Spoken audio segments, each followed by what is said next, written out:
Excelentísimas e ilustrísimas autoridades, señoras y señores,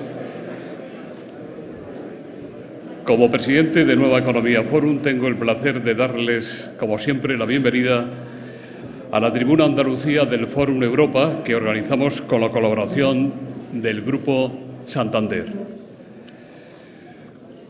Hoy tenemos de nuevo la satisfacción de contar entre nosotros con la presidenta de la Junta de Andalucía y secretaria general del Partido Socialista de Andalucía, doña Susana Díaz, que va a presentar a nuestro ponente de hoy dentro del ciclo que venimos dedicando a las elecciones del 20 de diciembre.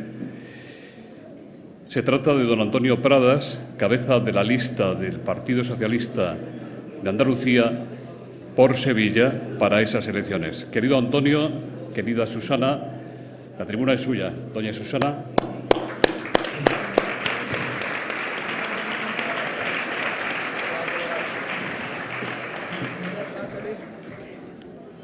Bueno, muchas gracias, José Luis.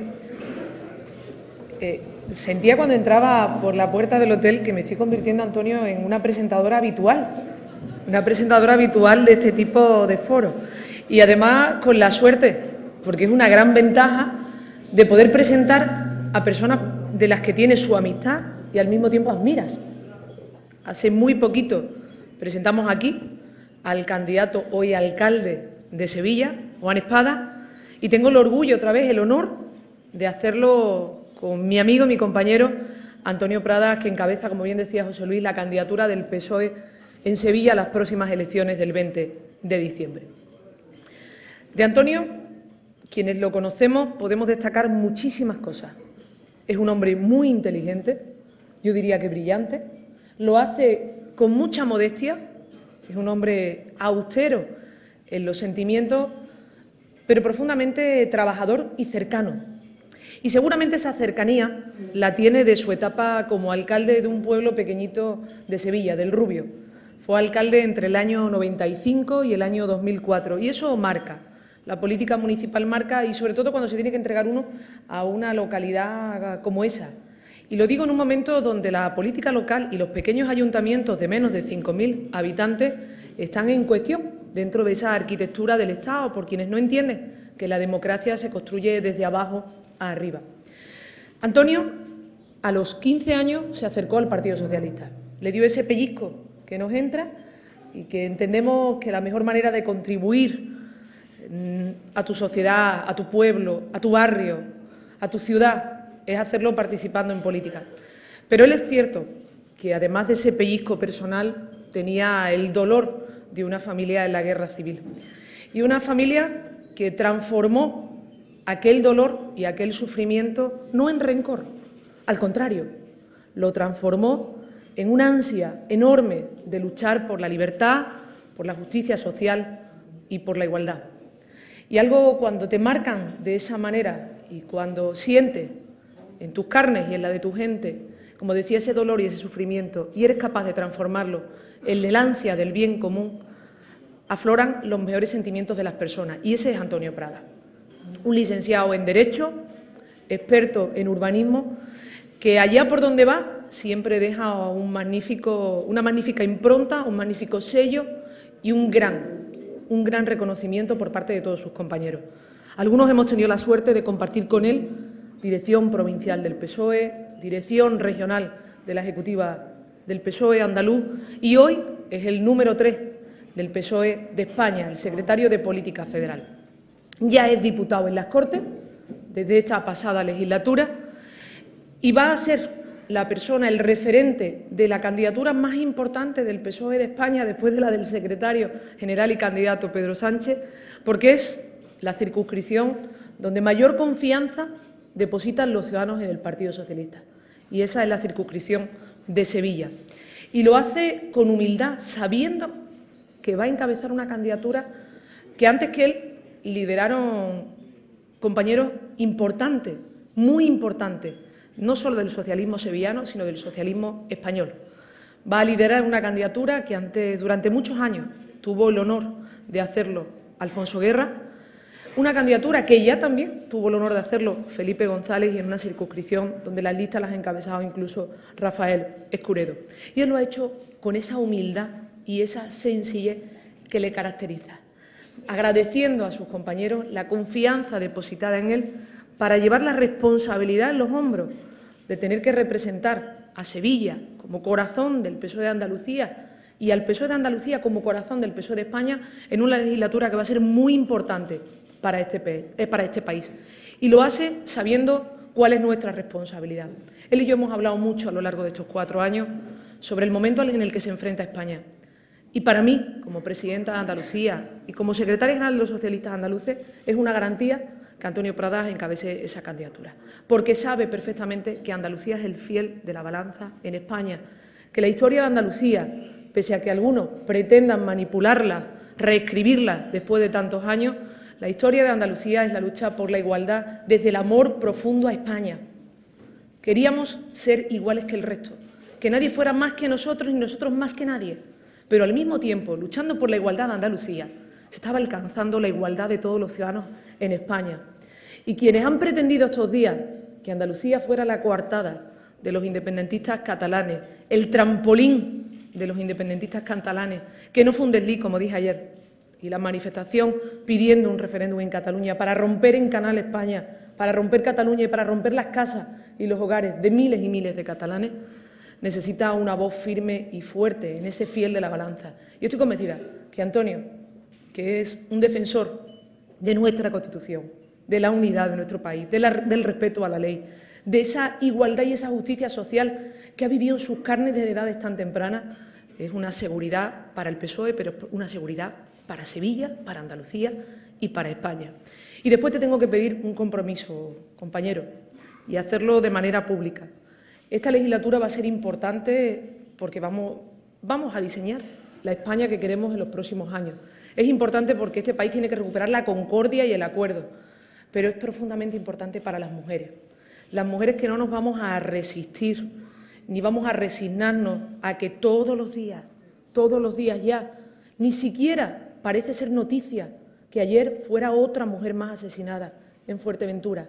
Nos estamos acostumbrando a que cada mañana es una cifra más. Este país necesita convertir la violencia contra sus mujeres en una cuestión de Estado. No se pueden escatimar recursos cuando han sido asesinadas 816 mujeres en los últimos 12 años en España. Y sé que eres de esos hombres comprometidos con la igualdad. Lo has hecho en las filas del Partido Socialista, has defendido a ultranza siempre la igualdad entre tus compañeros y tus compañeras en los puestos de responsabilidad de nuestro partido y sé que vas a tener la sensibilidad que este país necesita para que entendamos que la vida de las mujeres es una cuestión de Estado. Así que ahora es a él a quien vienen a escuchar y estoy convencida de que cuando se vayan lo primero que buscarán es un blog que tiene. Querrán saber más de Antonio Pradás, querrán conocer más de él.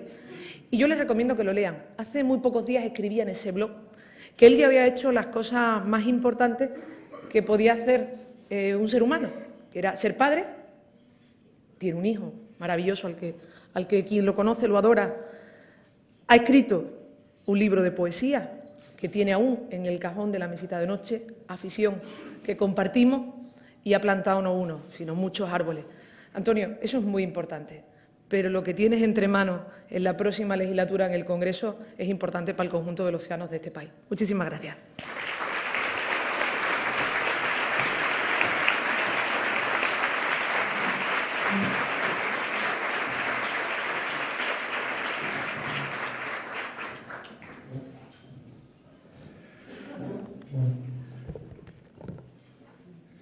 Buenos días.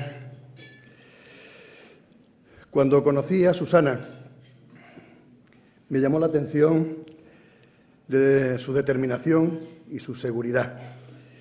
Esa seguridad que desprenden los líderes, la lideresa en este caso, y que ha acabado convirtiéndola de una mujer de partido a una mujer de Estado.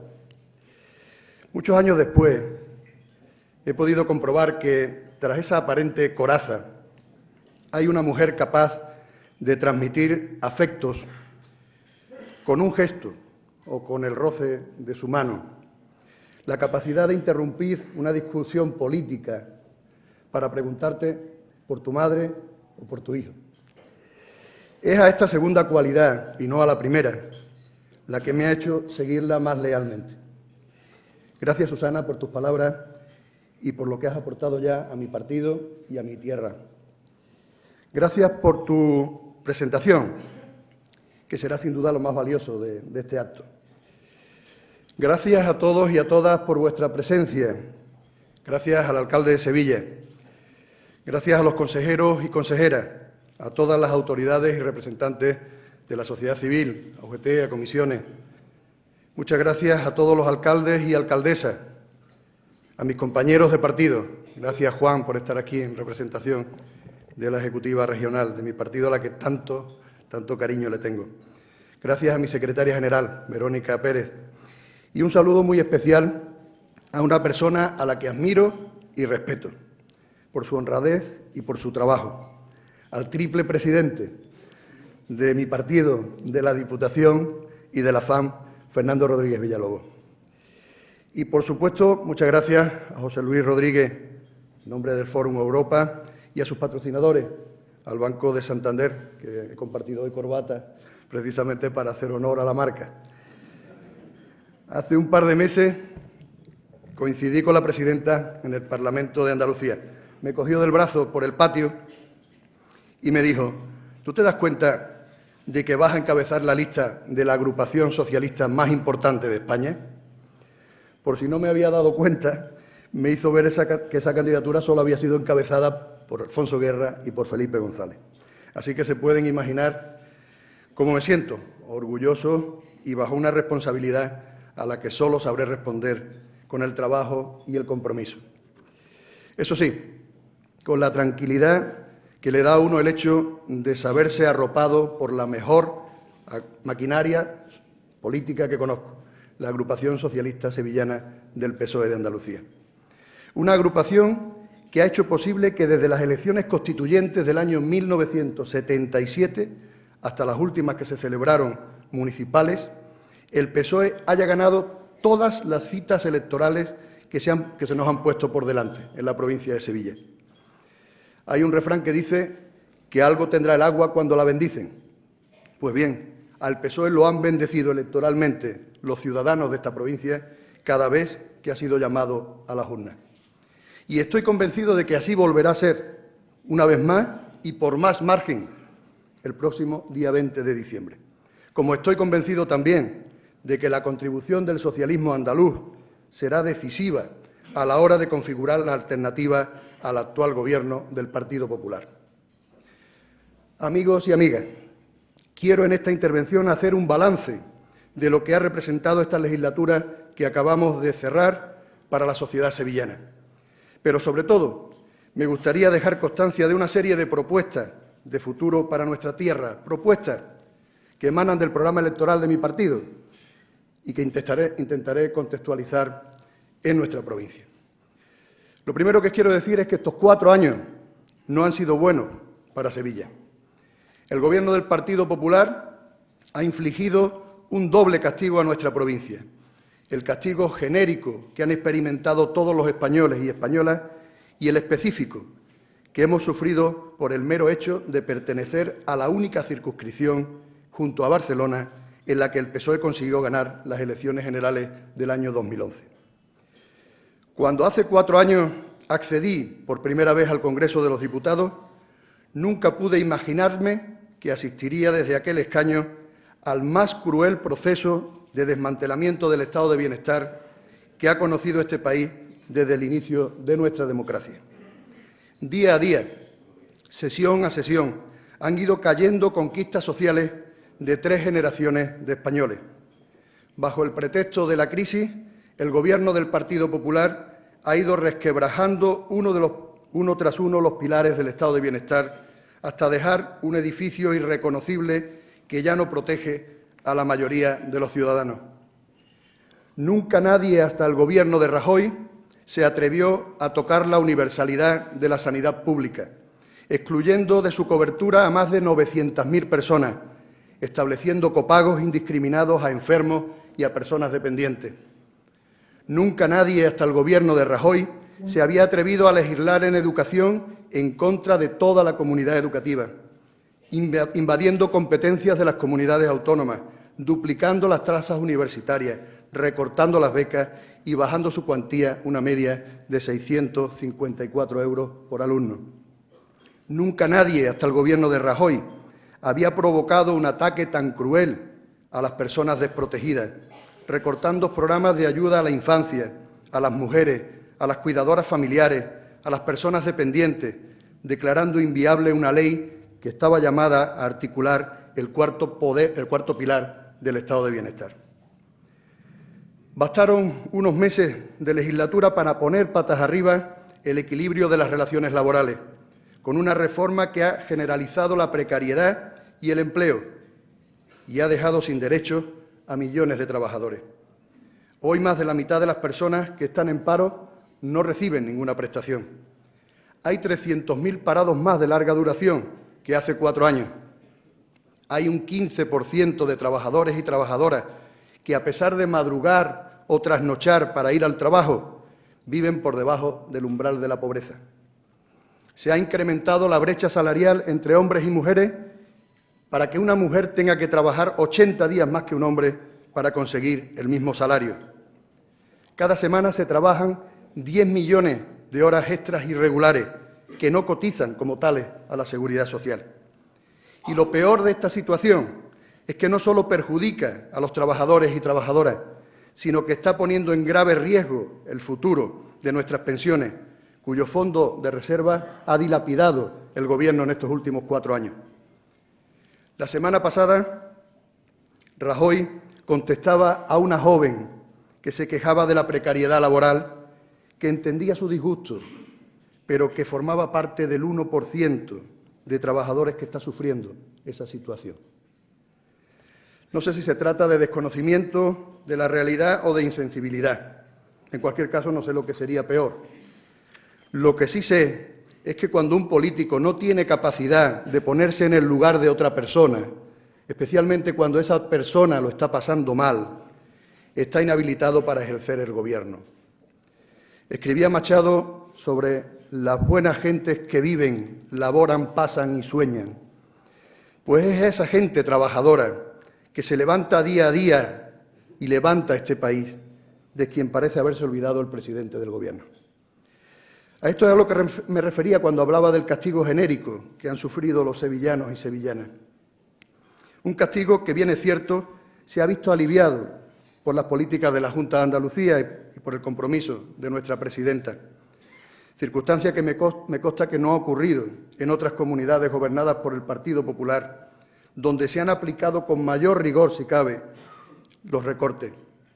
La Junta de Andalucía ha conseguido, con el sacrificio del personal sanitario, mantener a duras penas los niveles de calidad en nuestra sanidad pública, evitar los copagos hospitalarios a los enfermos crónicos y seguir siendo una referencia a nivel nacional que reconocen los usuarios en todas y cada una de las encuestas. La Junta de Andalucía ha hecho un tremendo esfuerzo por mantener la calidad de nuestra educación, facilitando libros de texto gratis, manteniendo los programas de educación compensatoria, las aulas matinales o las guarderías públicas. Andalucía cuenta con las tasas universitarias más bajas y más asequibles de toda España. La Junta de Andalucía ha hecho un esfuerzo titánico y solidario con las personas que necesitan del mayor cuidado, aportando ya prácticamente el 80% de la financiación de la Ley de Ayuda a las Personas Dependientes.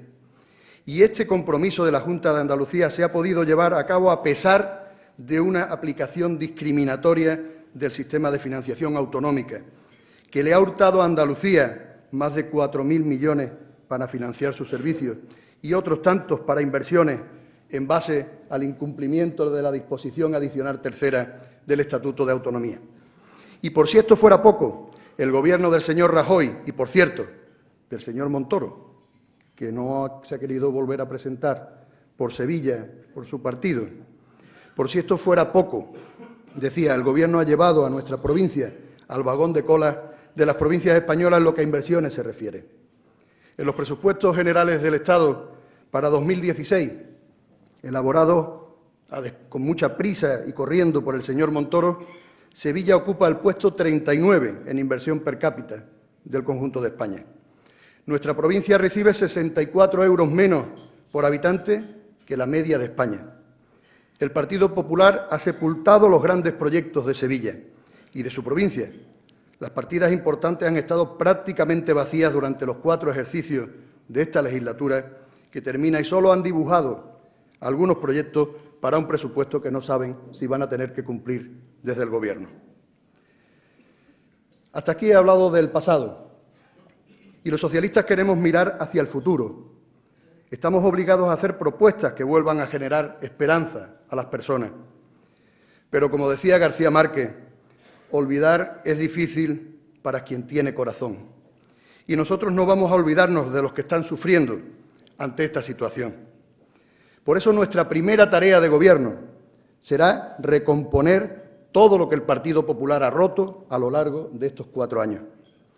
Fortalecer ese edificio resquebrajado que nos deja la derecha y devolver a la ciudadanía las seguridades de las que disfrutaba hasta que este Gobierno llegó.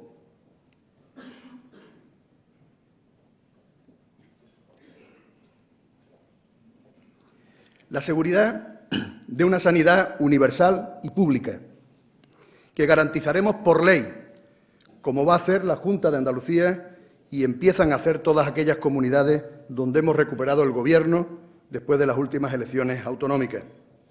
Una sanidad que priorizará la prevención, sin copagos, que garantice que una persona sin recursos pueda acceder en condiciones de igualdad a los medicamentos y a las prestaciones sanitarias. La seguridad de una educación de calidad y en igualdad. Y para ello vamos a establecer las becas como un derecho, para que todo el joven que tenga capacidad de estudiar no vea truncado su sueño por carecer de recursos él o su familia. Adquirimos el compromiso de alcanzar en educación un suelo de financiación del 5% del Producto Interior Bruto en 2 legislaturas, con el objetivo de alcanzar a medio plazo el 7% del PIB. Nuestra principal tarea durante la legislatura será alcanzar un consenso en materia de educación que acabe con los vaivenes políticos a los que ha estado sometida la enseñanza durante tantos años. La seguridad de unas pensiones dignas y garantizadas, para lo que vamos a adoptar medidas en el marco del Pacto de Toledo que aseguren la viabilidad del sistema y el poder adquisitivo de nuestros mayores. La seguridad de atender a las personas dependientes, facilitando la financiación adecuada hasta conseguir el equilibrio del 50-50 que estableció el convenio inicial del anterior Gobierno socialista. Una seguridad para las mujeres. Añado a los 4 pilares del estado de bienestar este otro apartado que debemos fijar como la máxima prioridad de un Estado civilizado. Ayer mismo murieron 2 mujeres, una en Lebrija y otra en Fuerteventura. La de Fuerteventura murió en presencia de su hijo de 6 años. La de Lebrija deja 2 huérfanos. Cada vez que se asesina o se agrede a una mujer, es un fracaso de toda la sociedad, en el que me siento concernido como hombre. Pero al ser una lacra social, no resta responsabilidad a los poderes públicos. Este Gobierno ha incrementado la desigualdad entre hombres y mujeres y no me cabe la menor duda, de que la desigualdad es una de las antesalas de la violencia. De forma incomprensible, el presidente del Gobierno no ha querido ponerse al frente de la lucha de esta forma de terrorismo que ha matado en 10 años a más personas que ETA en toda su historia. Por eso, desde el próximo Gobierno socialista vamos a coger la mano que nos ha extendido la presidenta de la Junta para firmar un gran pacto contra la violencia de género. Vamos a abrir los juzgados especializados en mayor número, a formar mejor a los jueces, a los forenses, a los cuerpos de seguridad. Vamos a recuperar la educación para la ciudadanía y vamos a garantizar que permanezca abierta en nuestros pueblos y en nuestras ciudades la primera puerta a la que llama una mujer que se siente amenazada o agredida. Y fijados esos compromisos dirigidos a recomponer el estado de bienestar, vamos a impulsar una reforma constitucional cuyo primer fin no es otro que blindar el Estado social ante eventuales ataques como el que hemos vivido en estos 4 años. Queremos una Constitución que garantice de forma efectiva nuestros derechos sociales y eso significa también, para los socialistas, equilibrar la redacción del artículo 135, estableciendo la sostenibilidad social como inspiración prioritaria frente a cualquier otra obligación. La segunda tarea que emprenderemos los socialistas, si conseguimos la confianza de los españoles y de las españolas, será el impulso de un nuevo modelo económico. La derecha está demostrando no tener una alternativa económica. Hace 4 años, en un mitin aquí en Sevilla, ante la afirmación de Alfredo Pérez Rubalcaba de que la derecha podía tener un programa oculto, Felipe le decía: Alfredo, tú dices que posiblemente tengan un programa oculto, pero ¿y si no tuvieran programa? Como casi siempre, la intuición de Felipe no fallaba. El Partido Popular no tiene una política alternativa y parecen apostarlo todo a que crezcan las grúas de la construcción, como crecen las setas en la Sierra Norte, y a que suba la productividad a costa de la precariedad y de salarios bajos. Si gobierna el Partido Socialista a partir del próximo día 20, vamos a derogar la reforma laboral. Los socialistas andaluces lo tuvimos muy claro desde el principio. Hay que acabar con la norma que tanto daño está haciendo a las condiciones de los trabajadores y de las trabajadoras y que además está ocasionando graves desajustes en la sostenibilidad de nuestro sistema de pensiones. Derogar la reforma laboral para trabajar a partir de ahí en un nuevo Estatuto de los Trabajadores y un acuerdo con los agentes sociales para incrementar gradualmente el salario mínimo interprofesional hasta ponerlo en el 60% del salario medio español, es decir, en unos 1.000 euros en 2 legislaturas. Derogar la reforma laboral para trabajar a partir de ahí en un nuevo Estatuto de los Trabajadores. En un nuevo Estatuto de los Trabajadores que regule una situación laboral totalmente distinta a la que teníamos en los años 70 o en los años 80 en este país. Los socialistas queremos apostar en nuestra provincia por la diversificación económica y por la industrialización. Aspiramos a empleos estables, con salarios dignos y horarios razonables. Nuestras aspiraciones en el empleo no pueden depender de si hay una buena cosecha de verdeo, de si llueve en el puente de la Inmaculada o si de la demanda de envolver paquetería en el Corte Inglés, a lo que parece que se ha confiado la ministra de Empleo, agotadas ya sus plegarias, al afirmar que se van a crear 800.000 contratos por Navidad. Todo esto está muy bien, pero es la industria donde se crean los puestos de trabajo más estables. Cuando hablamos de industria en Sevilla, estamos hablando, por supuesto, en primer lugar, de la industria agroalimentaria. En estos años hemos hecho un gran esfuerzo de modernización en nuestras empresas agroalimentarias. Ahora pondremos los instrumentos necesarios para garantizar los precios de los productos. Vamos a ayudar a las empresas a que sumen esfuerzos, incentivando las cooperativas de segundo grado y la ayuda a la comercialización exterior. Hace unos días me decía un empresario ejemplar de las Garafes, que está exportando en este momento el 85% de su producción, que necesitan más ayuda en el extranjero. Pues a estos empresarios sevillanos, que ahora solo cuentan con la ayuda de la Junta de Andalucía a través de Extenda, vamos a facilitarles desde el Gobierno de España un fondo adicional de 500 millones de euros para ayudarles en sus proyectos en el extranjero. Y es fundamental que la industria agroalimentaria haga una apuesta decidida por el medio rural, donde habitualmente se desarrolla, y eso conlleva actuaciones concretas del Gobierno. Eso significa asentar la población y garantizar la explotación de la tierra. Y para ello vamos a revisar el reparto de la PAC, que ha recortado a Andalucía más de 500 millones de euros.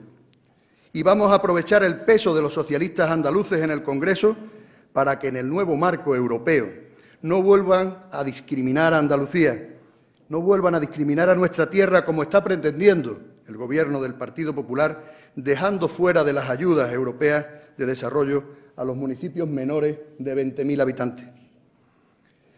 Pero el sector en Sevilla no se limita, ni mucho menos a la agroindustria. Disponemos de una industria aeroespacial y de defensa cuyo sector mueve en España más de 9.000 millones de euros. Una industria de alta tecnología que puede incorporar componentes digitales que sirvan de referencia en el proceso de reindustrialización que vamos a entender.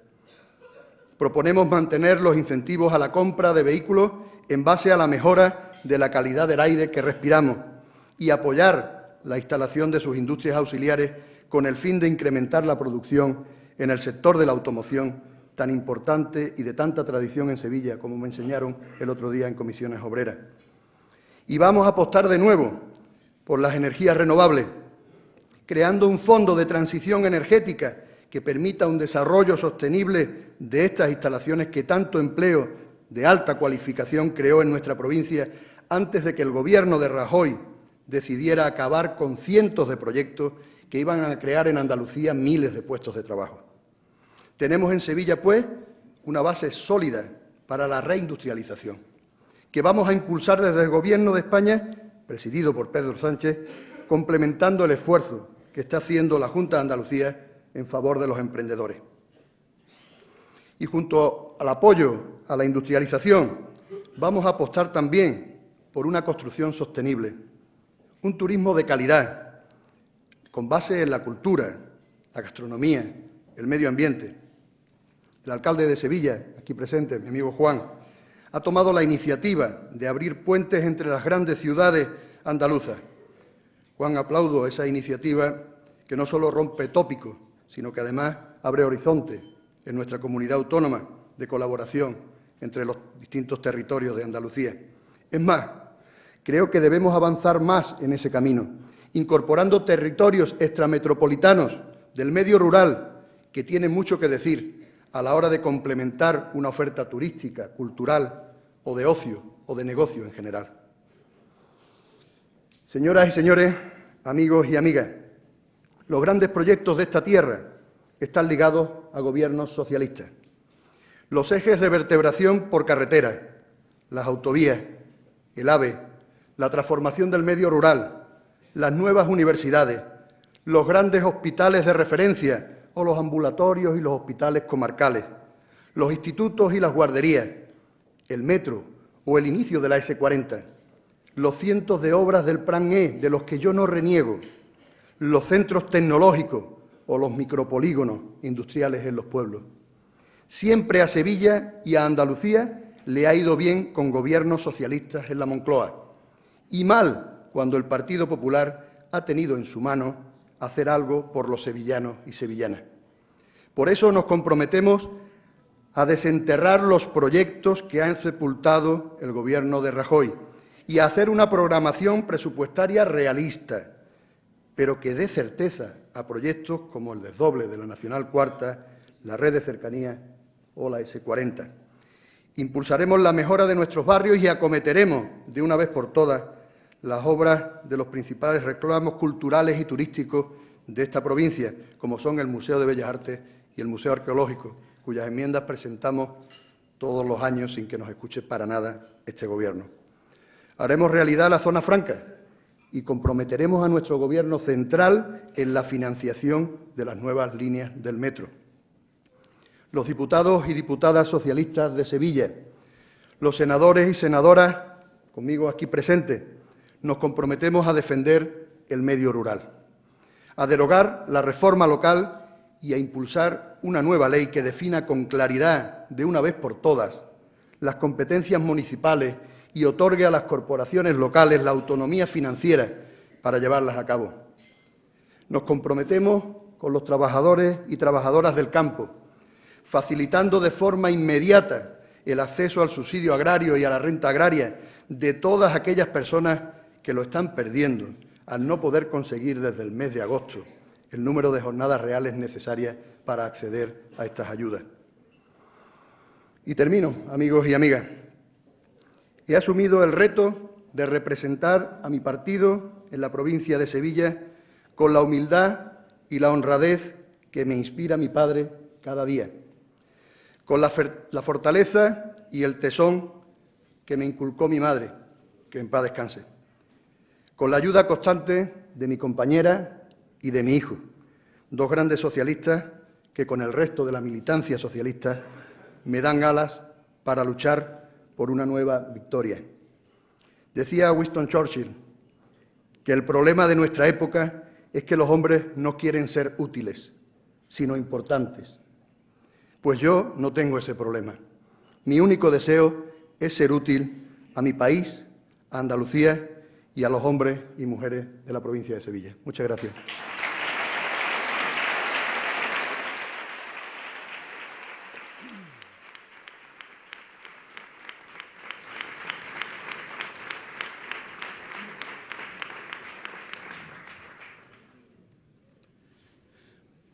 Muchas gracias, presidenta. Muchas gracias, Antonio. Preguntas muchas. Óscar Martín, de UGT Andalucía, dice cuál es la hoja de ruta para el ansiado nuevo modelo productivo para nuestra Andalucía. G. Ayora le pregunta, ¿contempla alguna medida para mantener y atraer inversiones industriales a Sevilla? Bueno, he comentado algunas de las medidas, o he intentado hacerlo por lo menos, de lo que nosotros consideramos que es la industrialización. Yo creo que no hay que hacer un premio Nobel para saber lo que tenemos que hacer en los territorios para desarrollarlo. Yo, por lo menos, cuando accedí a la alcaldía hace unos años, miré lo que tenía a mi alrededor y qué potencialidades tenía eso. Y yo vi potencialidades en la industria agroalimentaria, por tanto estuve trabajando todo lo que pude para que se fusionaran las 3 cooperativas que estaban molturando unas cantidades irrisorias, para que al final molturaran una cantidad y fueran mucho más operativas, mucho más eficaces y más productivas. Miré a mi alrededor y vi que era la industria en serie de la madera la que estaba tirando del empleo en mi municipio. Había una pequeña fábrica en aquel momento. En este momento hay 3 fábricas que tienen 200 puestos de trabajo en un municipio que tiene apenas 3.500 habitantes. Y me di cuenta de que un reto importantísimo para mi pueblo eran las nuevas tecnologías, porque lógicamente las empresas iban a apostar antes por los grandes núcleos de población que por el medio rural, porque no les iba a traer cuenta. E impulsamos, en el apoyo inestimable de la Junta de Andalucía, pues un proyecto que se llamó entonces Guadalinfo, y fuimos proyecto piloto precisamente que después se ha extendido. Es decir, ¿qué quiero decir con eso? No quiero resultar provinciano, pero que en los recursos endógenos y en la diversificación de los recursos está precisamente la industrialización. Y en la industrialización está el empleo estable. Yo creo que, en ese sentido, el Estado tiene instrumentos suficientes a través del apoyo a la comercialización, a la internacionalización de los productos de calidad como los que estamos produciendo en esta tierra, pues tiene posibilidades de incrementar la ayuda. Como ya está haciendo la Junta de Andalucía y como estoy convencido de que en un momento de desarrollo económico, de expansión económica, como el que parece avecinarse, pues serán mayores de los que han sido en este tiempo. Luisa Centeno le pregunta si se podrá mantener la tendencia de la bajada de paro en Andalucía de las últimas semanas. Yo espero que sí, pero lo primero que quisiera es, se lo he venido diciendo mucho al candidato del Partido Popular durante estos días, que sería bueno que de vez en cuando hablaran bien de Andalucía en materia de empleo. Es muy importante porque me parece de poca elegancia y poco cariño a la tierra, pues solamente hablar de Andalucía cuando las cifras del paro suben en relación al resto de España, como consecuencia de la estacionalidad, que lógicamente eso puede ocurrir en cualquier territorio dependiendo del sector productivo en el que se basa. Pero es curioso que en los últimos datos del paro del mes de noviembre, el 66% del empleo que se ha creado en España ha sido precisamente en Andalucía. Y eso también lo debería decir el ministro, porque es un éxito, o la ministra en este caso, es un éxito del Gobierno. Lógicamente, claro, lo dicen con la boca pequeña, primero porque no quieren que se sepa que en Andalucía se evoluciona, pero segundo porque tienen la mala conciencia de no haber puesto ni un euro en un plan especial de empleo que llevamos reclamando tanto tiempo. Por tanto, en Andalucía se va a crear empleo, hemos bajado del 1 millón de empleos y eso no es que nos tenga que dar mucha alegría, porque todavía son muchísimas familias, muchos hombres y mujeres que lo están pasando mal. Y mucho del empleo que se está creando también en Andalucía es un empleo precario. Por eso decía yo antes que no podemos estar pendientes de si este año es más buena o menos mala la cosecha, porque efectivamente eso puede incrementar el empleo en determinados sectores, como el sector agrario, el sector de la hostelería, pero lógicamente es en el sector industrial donde está la clave. Yo creo que la Junta de Andalucía está haciendo un buen trabajo ahí, apostando por esos sectores, por la biomedicina, por la tecnología, por lo digital, por la industria. Y el otro día la empresa que yo citaba del Aljarafe era Andior, una empresa que tiene 65 puestos de trabajo y que está exportando el 85%.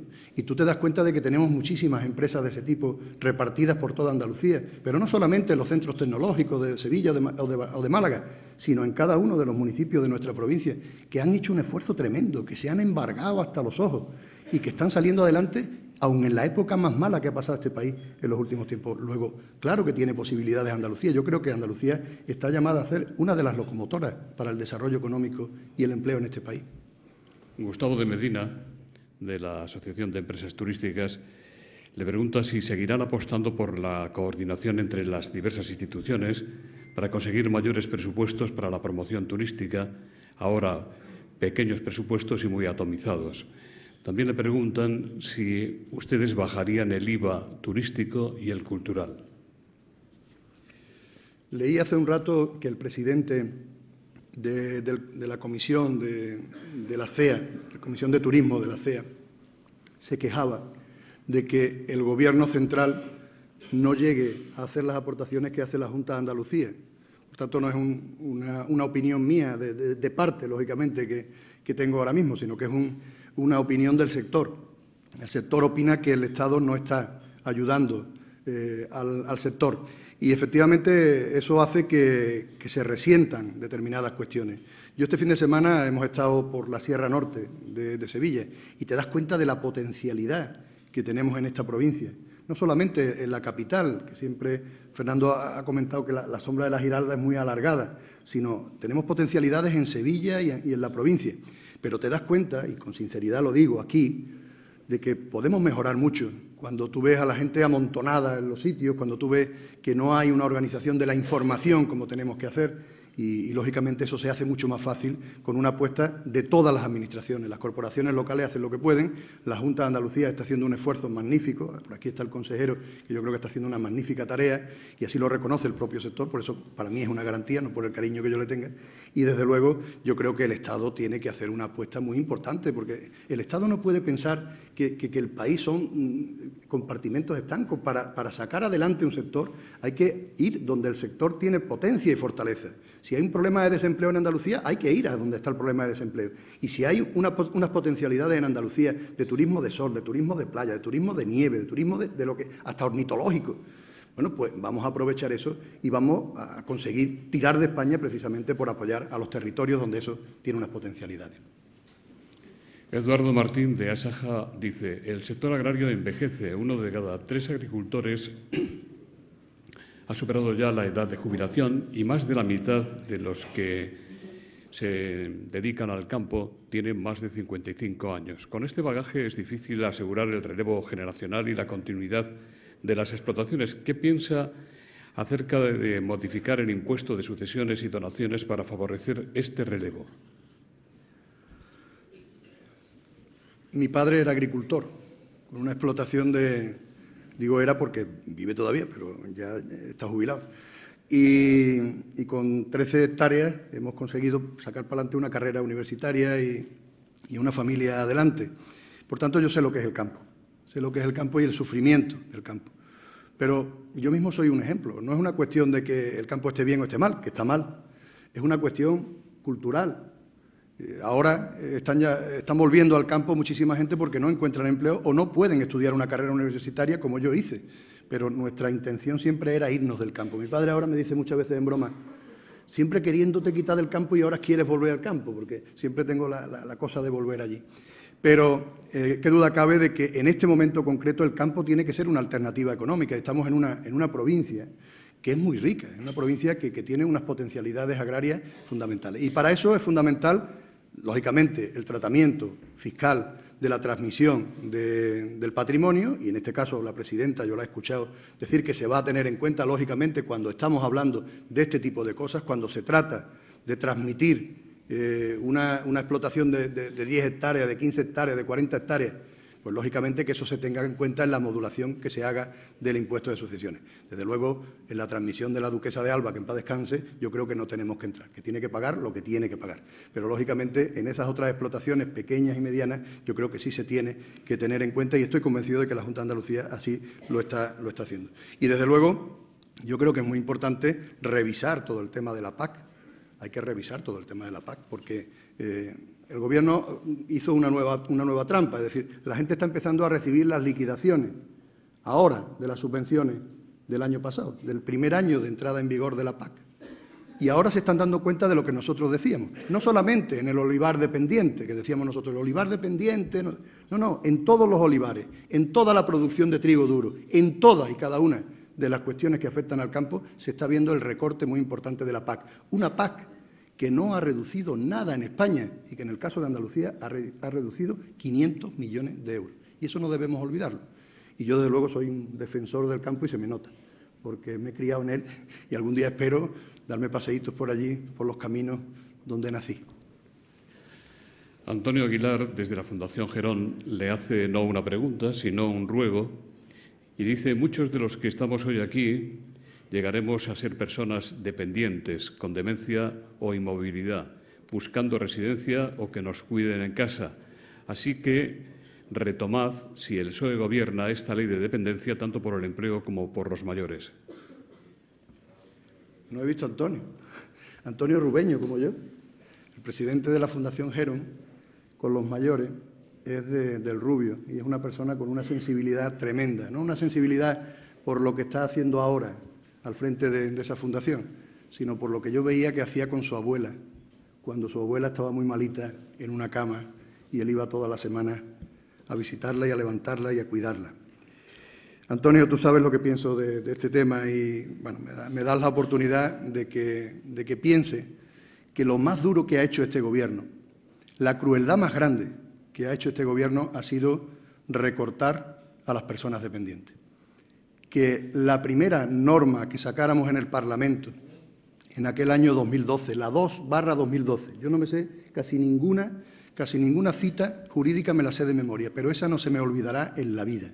Que la primera norma que se sacara en el Parlamento fuera para quitarle el alta en la seguridad social a una mujer, normalmente una mujer, por desgracia, que está cuidando a su madre y dándole la vuelta en la cama para que no le salgan llagas, me di yo cuenta de la insensibilidad de este Gobierno. Y que se dejara que 100.000 personas en estos 4 años hayan muerto esperando una ayuda reconocida por una ley que le costó a este país 38 años de democracia sacarla, me parece la crueldad más grande que puede hacer un Gobierno. Y, por cierto, la única verdad que dijo Rajoy en campaña electoral, que dijo que no era sostenible y efectivamente cumplió. Dejó olvidadas a estas personas. Y, por supuesto, que vamos nosotros a recuperar la financiación de la ley de dependencia porque es una ley que consideramos nuestra. Y, por supuesto, que vamos a eliminar los copagos a las personas dependientes, a los que cruelmente le han establecido copagos. Y, por supuesto, que vamos a conveniar con las comunidades autónomas para que de forma solidaria sea el Estado y las comunidades autónomas las que financien esa ley. Julián García Borbolla, de Energía Plus, le pregunta sobre sus propuestas en materia energética. Si llegan al Gobierno, ¿qué reforma se hará? Aurora Delgado le pregunta qué medidas adoptaría el Gobierno socialista para combatir la pobreza energética. Bueno, efectivamente llevamos lo que llamamos un fondo de transición energética en nuestro programa electoral. Nosotros no queremos que las energías limpias se conviertan en una nueva burbuja, como utiliza como argumento el Partido Popular para desmantelar el sector. Nosotros creemos que es un sector que tiene que tener la dimensión que tenga que tener, de acuerdo con el mix energético que seamos capaces de ofrecer a la sociedad. Lo que está claro es una cosa: un país con dependencia energética total como es este país, que no aproveche la energía solar, que no aproveche la energía eólica, que no aproveche las mareas, que son 3 elementos fundamentales de nuestra geografía, de nuestro territorio, me parece una torpeza increíble. Y que además se hayan retirado de forma totalmente precipitada todas las ayudas, para que gente que tenía ya hecho su proyecto de futuro, para que gente que había invertido en huertos solares, No estoy hablando solamente de las grandes empresas, estoy hablando de pequeños agricultores incluso, que habían invertido todos sus ahorros ante las deficiencias de las cosechas, habían invertido todos sus ahorros en establecer pequeños huertos solares. Cientos de proyectos fueron metidos en los cajones. En torno a 5.000 empleos se han perdido en ese sector. Y nosotros vamos a relanzar ese sector, lógicamente con prudencia y como tiene que ser, para no crear expectativas y falsas expectativas. Pero, desde luego, está claro que si los alemanes se están llevando a nuestros jóvenes que nosotros formamos en esa materia en nuestras escuelas taller, si se los están llevando a Sudamérica, si se los están llevando a China, ¿cómo esos países van a tener el objetivo de conseguir cosas y España y Andalucía especialmente no va a poner por delante ese objetivo? Es verdad que, bueno, que la Junta de Andalucía está haciendo lo que en competencia le corresponde, en este caso, con las leyes de sostenibilidad que están conllevando que muchísima gente pues adapte su hogar o adapte determinados negocios, pero eso es la venta al por menor. Lo mayor, las grandes producciones, lógicamente, conllevan acuerdos del Estado y, desde luego, compromisos legislativos, darle seguridad a un sector que la ha perdido totalmente con la nueva regulación. Yo he tenido muchas reuniones a lo largo de estos 4 años con empresas del sector y con el sector energético, y cuando te dicen los números y te dicen las grandes mentiras que el Partido Popular está vendiendo para justificar ese atropello con el sector, pues te das cuenta de que tenemos muchísimo recorrido ahí para hacer en el futuro. Francisco Costales dice, usted ha llamado a todas las fuerzas y a los agentes sociales para salvar a Bengoa, una de las empresas emblemáticas de Andalucía. Hoy por hoy, ¿no se teme lo peor, un desmantelamiento y troceado del grupo, incluso la deslocalización, lo que afectaría a nuestra región? Yo espero que no, Ahí hay 27.000 trabajadores, más de 27.000 trabajadores, y yo ahora mismo lo único que intento es ponerle rostro a esos trabajadores que tienen que estar totalmente agobiados por el futuro. Y yo creo que en un momento como este tenemos que recapacitar en varias cosas. ¿Qué es lo que está pasando en un país que se supone que es la locomotora del mundo, según Guindos y según Rajoy, para que estén ocurriendo estas cosas? Y posiblemente en la pregunta anterior hay parte de las razones, porque el tratamiento que se le ha dado al sector energético, en el que Abengoa, lógicamente, tiene mucho que decir a nivel mundial, seguro que tiene algo que ver. Pero bueno, eso, como decía la presidenta el otro día, ya se analizará más adelante. Ahora mismo lo que tenemos que centrarnos es en solucionar este problema. La Junta de Andalucía ha dado un paso adelante y me consta que está mediando para intentar ayudar a los trabajadores y ayudar a la empresa. Hemos notado desde el principio mucha frialdad en el Gobierno. Han dicho, bueno, que primero lo vean los bancos. Bueno, es verdad que los bancos son los que tienen que ver porque son los que tienen que solucionar. Pero los bancos también tendrían que tener en cuenta que hace muy poco tiempo en este país, todos y cada uno de los que estamos aquí y los millones de ciudadanos que hay ahí fuera, hemos hecho una contribución personal con nuestros impuestos para rescatar a la banca. Por tanto, el Gobierno debería tener eso en cuenta y, por supuesto, la banca también. Si el PSOE llega al Gobierno, ¿se comprometen ustedes a no hacer ningún recorte en las pensiones y a mantener el poder adquisitivo de todas ellas? El sistema de pensiones creo que es uno de los logros del Partido Socialista, la universalidad de las pensiones, para ser justo. Las pensiones han existido desde hace mucho tiempo, pero que todo el mundo tuviera derecho a una pensión, aunque no hubieran cotizado por él, porque había muchísima gente, yo lo he conocido en el campo, que habían trabajado de sol a sol desde los 8 años y cuando llegaban a los 65 no tenían cotizado ni un día. Y vino un Gobierno socialista a establecer las pensiones no contributivas para que todo el mundo tuviera derecho a una pensión después de una vida de trabajo. Y ahora estamos muy preocupados porque a la situación que genera la propia pirámide poblacional, es decir, que ahora mismo, este mes, se han conocido datos de que estaban muriendo más personas que nacían. Si a eso le sumamos que se han ido de nuestro país miles y miles de migrantes que lógicamente antes estaban cotizando aquí y ya no cotizan, si a eso le añadimos una reforma laboral que solamente ataca precisamente a las cotizaciones y a la caja de la Seguridad Social y que ha hecho que desde este tiempo se haya fundido el Gobierno ya prácticamente el 60 o el 70% de la hucha de las pensiones, pues lógicamente la preocupación es todavía mayor. Y por eso nosotros no solamente proponemos la reunión del Pacto de Toledo, que eso puede estar muy bonito, sino que en esa reunión, en ese Pacto de Toledo, se afronte, se enfrente esa realidad en la que nos estamos encontrando en este momento y se garantice en el futuro las pensiones.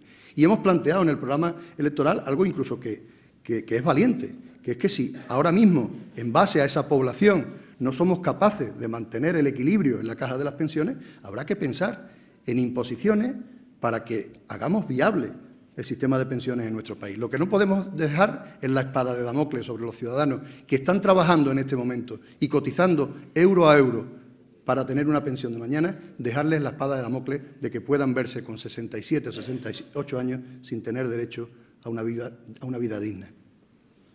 José Antonio Lamela, la presidenta Díaz le ha pedido un compromiso contra la violencia de género. ¿Defenderá usted a las mujeres, no solo a las españolas, sino a las de cualquiera otra nacionalidad frente a esta lacra? ¿Qué le parece el lapsus o el subconsciente traidor de Albert Rivera?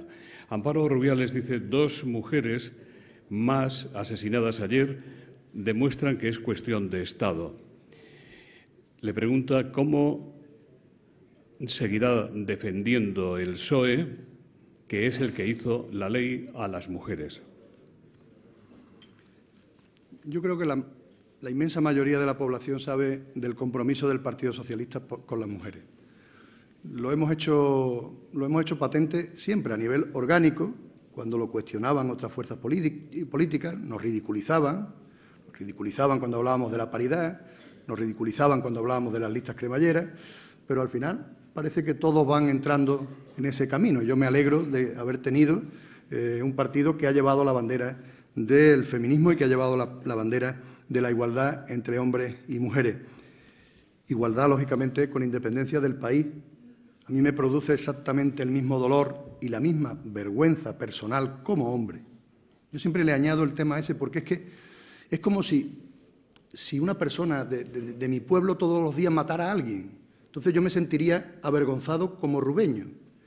Pues como soy un hombre, cada vez que un hombre mata a una mujer me siento avergonzado como hombre. Es un dolor tremendo, una vergüenza tremenda. Y un fracaso de toda la sociedad. Yo sé que tenemos que exigirle al Gobierno, lógicamente a los gobiernos, que adopten medidas porque son muy importantes, pero es un fracaso de todos nosotros. Yo tengo una amiga que trabaja en un instituto y me dice: Antonio, no te puedes ni imaginar la de niñas que son controladas a través del móvil por sus novios, niñas con 16 y 17 años, que compran programas para saber dónde están, para ver cómo se están vistiendo. Eso que ocurra en el año 2016, en 2015, casi 2016, es una auténtica vergüenza.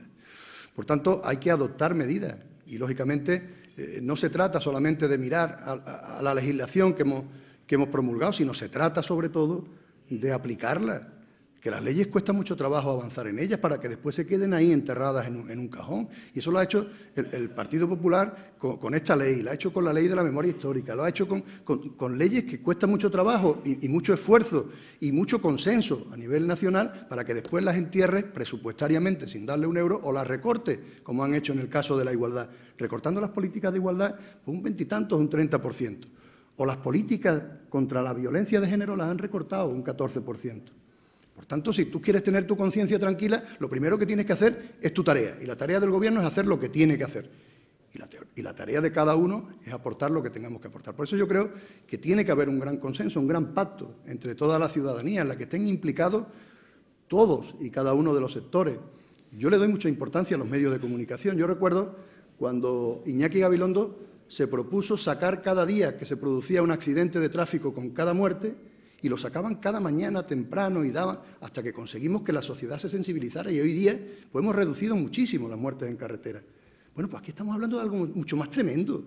Es que estamos hablando de asesinatos que dejan huérfanos, que han matado a una mujer, la han tirado por el balcón y la han pisado con el coche después, una cosa tremenda. Y deja dos chiquillos. Y a la señora, una niña de 24 años, colombiana, por cierto. A mí me produce exactamente el mismo dolor esta colombiana que la compañera de Lebrija, exactamente igual. No se puede. Bueno, yo creo que diga eso un partido político, un representante que aspira a ser presidente de todos los españoles, yo creo que es un patinazo, bueno, que exige ya una rectificación y desde luego lo que... Pero lo peor no es que se rectifique, lo peor es que esté eso en el subconsciente. Es que ese problema es el que hay. El problema es que en el subconsciente de la gente todavía existen ese tipo de prejuicios y son esos prejuicios los que llevan a la muerte a tantísimas mujeres y la que hace que la sociedad o parte de la sociedad, esperemos que cada día menor, vea con normalidad ya pasmosa ese tipo de noticias que, como decía la presidenta antes, se nos pasan ya incluso cuando pasamos las hojas de los periódicos. Cristina Fuertes le dice: la corrupción es uno de los temas que más pueden influir en la intención de voto.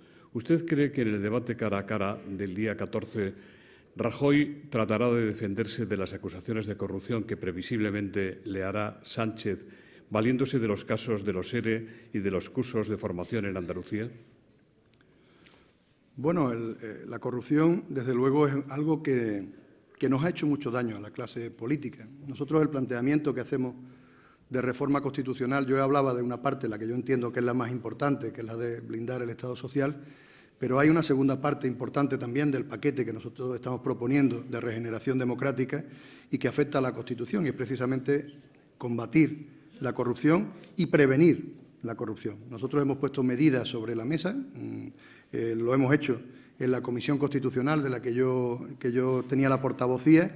Es una lástima que las tres modificaciones que se hicieron, tanto de la Ley de Financiación como de la Ley de Partidos Políticos, como de la propia Ley de Contratos, no hayan llegado a la rigurosidad que nosotros hubiéramos querido, porque creemos que en la prevención de la corrupción está precisamente eso.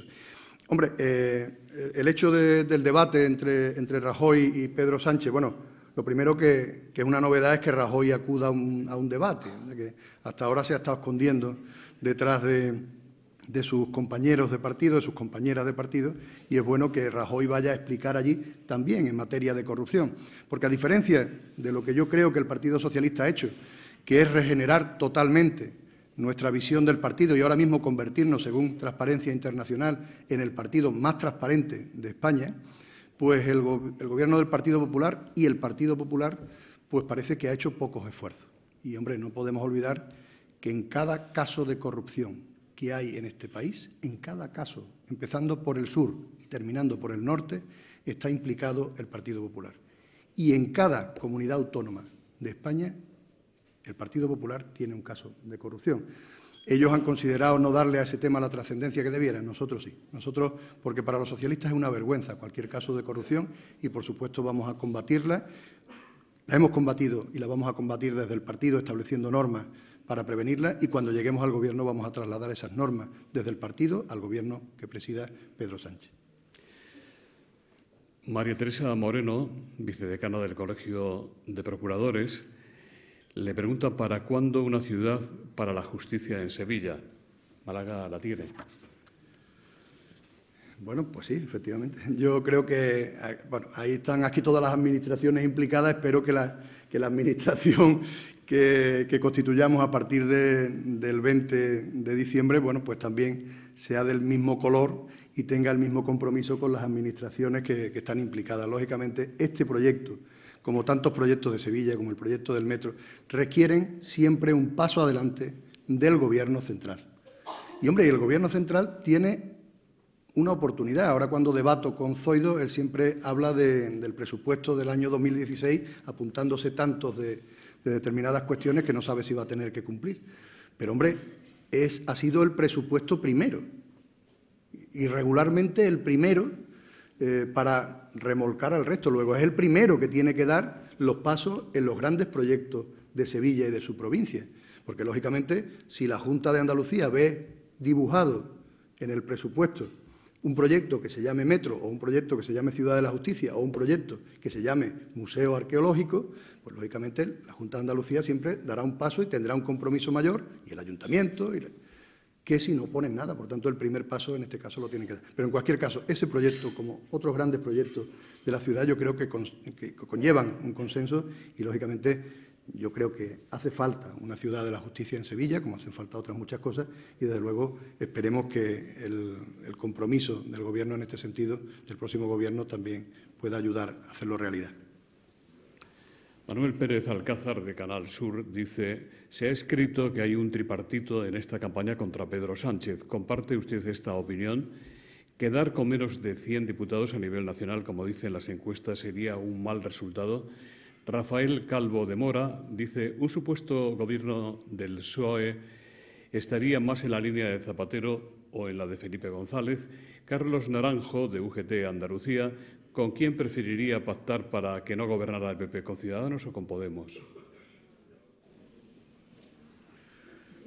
Ya van llegando.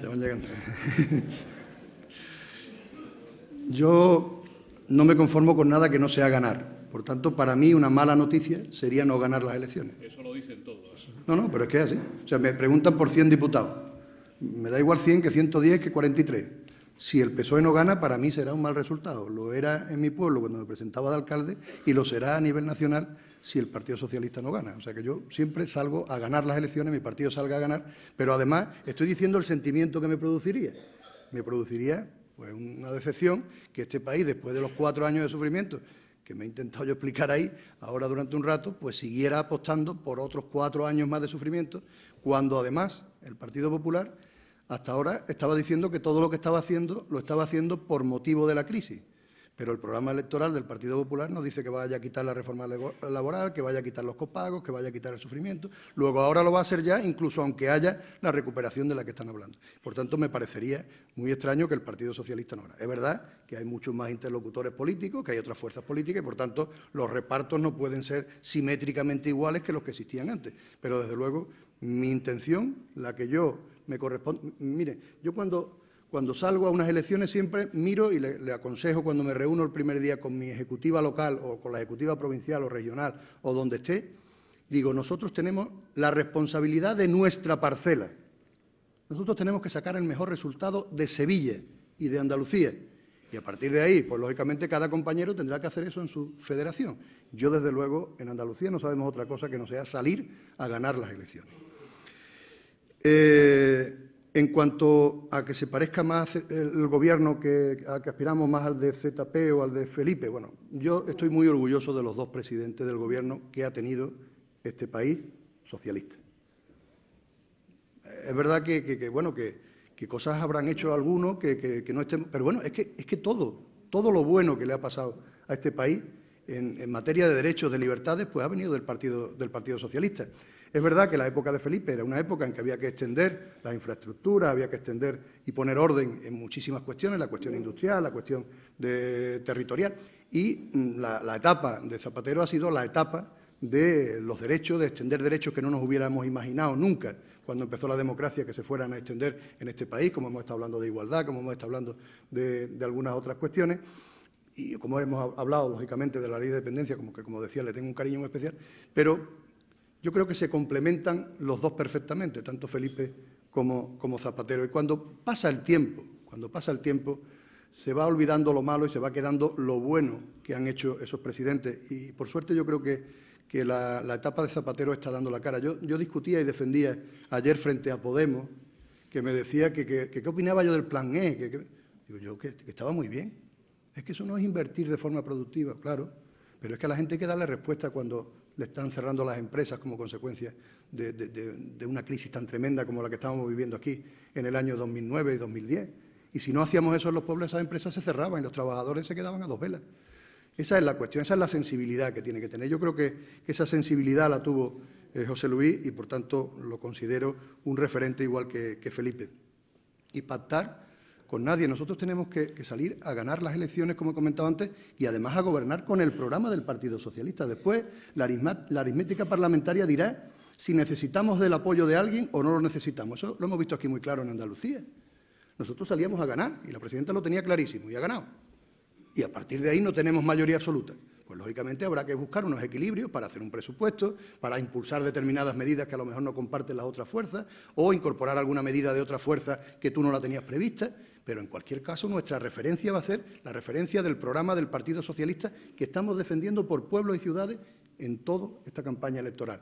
Y ese va a ser nuestro cuaderno de bitácora, saquemos el resultado que saquemos. Lógicamente, no renunciar a las políticas socialistas, y para eso, lógicamente, hay partidos que son más sensibles y otros menos. A mí me gustaría tener un abanico más amplio, pero es que Resulta que al final las dos alternativas que tenemos, pues una, estamos viendo lo que está haciendo aquí en Andalucía, que es una pinza tremenda para intentar primero que no consiguiéramos el gobierno, nos tuvieron 80 días sin gobierno, y después intentando que no tuviéramos presupuesto.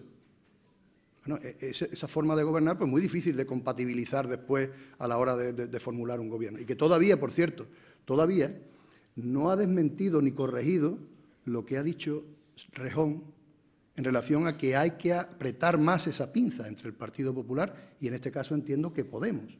Por tanto, a mí no me produce mucha fiabilidad esta gente. Y en el otro apartado, Ciudadanos, que la propuesta más novedosa que planteó fue copagos en sanidad y copagos en educación, que acabar con los pueblos del medio rural, unificándolos, no sé, nos pensarán meter a todos, David, que estoy por aquí, en Écija, a todos los pueblos de no estoy con por lo menos las propuestas que estoy escuchando, aparte de las propuestas, las barbaridades, pues tampoco me despiertan un gran entusiasmo, pero entiendo que al final pues tendremos que mirar a un lado y a otro para llevar a cabo nuestras propuestas programáticas, que son las propuestas del Partido Socialista. Las últimas dos preguntas son un poco diferentes. Le preguntan por qué don Alfonso Guerra no participará en los mítines de campaña en Sevilla, él que fue tantas veces el cabeza de lista por esta provincia, y cuándo y dónde intervendrá con usted don Felipe González. Y Amparo Valencia le pregunta por su libro. ¿Cómo se titula su libro de poesía? ¿A quién se lo ha dedicado? ¿Y cuándo va a editarlo? Es decir, ¿cuándo va a sacarlo del cajón? Bueno, pues Alfonso interviene a demanda siempre. O sea, lo que él quiere hacer en Sevilla. Siempre ha hecho lo que le ha dado la gana, en todas las campañas. Que ha querido hablar más, hablar más. Que ha querido hablar menos, hablar menos. Que ha querido estar durante 30 y tantos años en las candidaturas del PSOE encabezando, pues ha estado encabezando. Decidió retirarse de la primera línea, pues lo hemos respetado, como no puede ser de otra manera. El otro día estuve saludándolo en el Ayuntamiento de Sevilla y me deseó muchísima suerte de una forma muy cariñosa. Yo guardo una foto con Alfonso cuando vino al Rubio en el año 82 a un meeting. Estoy yo allí, que tenía hasta pelo, con 20 años, con 19 años. Y guardamos esa foto común los dos. Le tengo muchísimo cariño y seguro que voy a coincidir con él en la campaña en algún día, y si no, pues será porque él no quiera, ¿no? Porque lógicamente es una persona que tiene abiertas las puertas de este partido y es todavía un referente a nivel federal, porque preside ahora mismo la Fundación Pablo Iglesias. Y con Felipe creo que vamos a coincidir en el cierre de campaña, que yo no sé lo que voy a decirle yo a Felipe, porque la verdad es que me impone mucho, ¿no? Yo me crié con Felipe luchando por conseguir ser presidente del Gobierno y después, pues bueno, lógicamente he tenido una admiración tremenda por él. El libro de poesía. Bueno, tengo que reconocer que tengo varios libros de poesía, lo que pasa es que nunca los he publicado, ¿no? El último se llama Acuarelas desde el AVE, porque lógicamente es el único sitio donde puedo escribir de vez en cuando alguna poesía. Y eso, los que escriben poesías como la presidenta saben que hay que tener una inspiración, y la política inspira poco, y la política como está ahora inspira menos. Pero desde luego el AVE y los paisajes del AVE me inspiran, por eso se llama acuarela, porque intento describir los paisajes y los dibujos que veo cuando paso por esa serranía preciosa de Córdoba, o cuando veo los paisajes totalmente diferentes a los nuestros de La Mancha. Don Alberto Delgado, director regional del Grupo Santander en Andalucía, va a despedir el acto como patrocinador de este foro. Sí, buenos días. A ver, como patrocinador y como banco debo ser breve y eficaz, por lo que solo les pido 3 minutos que asumo con humildad tras las importantes intervenciones anteriores, ¿no? Lo primero, agradecer a Antonio Pradas, cabeza de lista por el Partido Socialista Obrero Español por Sevilla para las próximas elecciones generales. Efectivamente, Antonio, compartimos color. Yo creo que el rojo refleja la pasión por lo que hacemos, refleja fuerza, y también compartimos orígenes familiares vinculados a los olivos en la campiña andaluza, en mi caso en Marchena, ¿no? Igualmente, Susana Díaz, presidenta, gracias por compartir con nosotros vuestra privilegiada visión de la política, ¿no? Gracias igualmente a Nueva Economía Forum por brindar a Banco Santander la posibilidad de sumarnos a esta tribuna Andalucía, promocionando el debate, el diálogo e intercambio de ideas en nuestra región que consideramos tan necesario, y gracias a todos ustedes por su asistencia, ¿no? Por nuestra parte, solo transmitirles la confianza que tenemos desde Banco Santander en la recuperación económica en Andalucía y en la sociedad andaluza. Hace 2 años, cuando los síntomas de recuperación eran todavía muy débiles, desde el Santander ya trabajábamos en esta línea, siendo la primera entidad financiera en Andalucía que comenzó a crecer en créditos, impulsados por el acuerdo entre presidentes, Junta de Andalucía y Santander, firmado entonces. Hoy me gustaría compartir con ustedes una reflexión sobre el papel que debemos jugar las entidades financieras y, más en concreto, qué estamos haciendo en Banco Santander. Nosotros pensamos que estamos jugando un papel importante en promover la creación de riqueza y empleo a través de lo que nos corresponde, que es la financiación a las pymes, los autónomos y los particulares. Este es nuestro compromiso con Andalucía, es decir, contribuir decididamente al crecimiento de la economía andaluza y del empleo en base a programas de impulso del crédito, con una tasa interanual de crecimiento que ya hemos tenido del 40% en créditos en el año 2014 y del 45% en el primer semestre de 2015. Con el referido acuerdo entre presidentes pusimos a disposición de las pymes andaluzas más de 4.400 millones de crédito para el año 2014 y la buena noticia es que lo superamos alcanzando los 6.130 millones. Para este año 2015 esperamos llegar a una cifra de 8.000 millones. Además del tema de la financiación, creo que las entidades financieras tenemos que colaborar en otras vías, por ejemplo, en el empleo, como hemos sacado la 5ª convocatoria de las becas universitarias por la que 743 alumnos de las universidades andaluzas realizarán prácticas remuneradas en pymes, así como las 1.000 experiencias profesionales para el empleo, Junta de Andalucía, Banco Santander, es una iniciativa exclusiva en Andalucía, que han vuelto a facilitar a 1.000 desempleados andaluces el poder realizar un trabajo remunerado. Pero bueno, siendo importantes los números, es más importante el cómo hacerlo, ¿no?, de una forma ética y responsable. Nosotros estamos contribuyendo igualmente, aportando a que otras entidades estas entidades con mayor dificultades puedan salir de la crisis con nuestra aportación que hemos doblado al Fondo de Garantía de Depósitos. Y estamos trabajando para convertirnos en un banco más sencillo, más personal y más justo. Más sencillo porque nuestros productos, servicios y procesos se están simplificando y son cada vez más claros. Más personal, es decir, con un trato más personalizado, y más justo porque estamos reforzando nuestros compromisos con empleados, clientes, accionistas y sociedad. Como recientemente señalaba nuestra presidenta Ana Botín, los bancos tenemos una misión que es contribuir al progreso de las personas y de las empresas. Si cumplimos esta función, los bancos también progresaremos. Está en nuestra mano contribuir al crecimiento, generar riqueza, crear puestos de trabajo e invertir en las comunidades en las que desarrollamos nuestra actividad. Para finalizar, simplemente reiterarles una vez más el compromiso de Banco Santander con Andalucía, donde tenemos más de 2 millones de clientes. Pueden contar con nuestro sincero y decidido apoyo. Queremos poner a su disposición más apoyo, más servicios, más crédito. Gracias a todos por confiar en el Santander como socio de vuestros proyectos.